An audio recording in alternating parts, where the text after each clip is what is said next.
আসসালামু আলাইকুম ভিউয়ার্স। আজকে ফালা মুরগি দিয়ে নিজেদের ক্ষেতের ডাটা রান্না করব। প্রথমে তেল, পেঁয়াজ, কাঁচামরিচ দিয়ে দিলাম। কাঁচামরিচগুলো আস্ত দিলাম। তারপর আদা রসুন পেস্ট দিয়ে দিলাম। পরিমাণ মতো লবণ দিয়ে দিলাম। এগুলাকে একটু ভেজে নিয়ে তারপর আমি তেজপাতা দিয়ে দিলাম ৩-৪ টা। ২-৩ টা দারচিনি দিয়ে দিলাম। আমি এখানে লং এলাচ ব্যবহার করব না। লং এলাচ দাঁতের তলা পড়লে ভালো লাগবে না। সবজি দিব তো এইজন্য। এগুলো ভালো করে কষিয়ে নিয়ে তারপর আমি হলুদের গুঁড়া, মরিচের গুঁড়া পরিমাণ মতো দিয়ে দিলাম।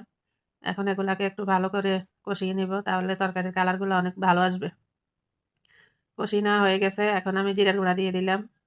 তারপর গরম মশলার গুঁড়া দিয়ে দেব।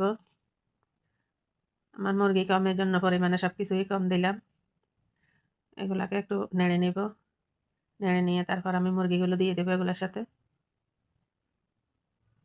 মুরগিগুলো ঢেলে দিলাম।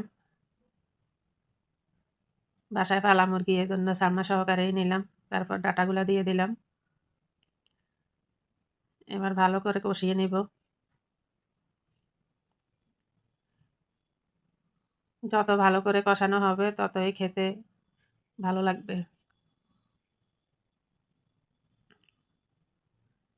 আমি ভালো করে এগুলাকে কষিয়ে নেব তেল ছাড়ি দেওয়া পর্যন্ত। তেল ছাড়িয়ে আসলে তারপর আমি পানি দিব। এই যে দেখেন, অনেক সুন্দর তেল ছেড়ে দিয়েছে। এখন আমি পানি দিয়ে দেব।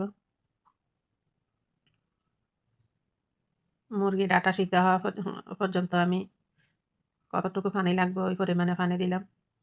এখন ঢাকনা দিয়ে রেখে দেব। ভিডিওটা ভালো লাগলে লাইক, কমেন্ট, শেয়ার করে দেবেন আর ফলো দিয়ে দেবেন। কালার কেমন হয়েছে কমেন্টে বলবেন।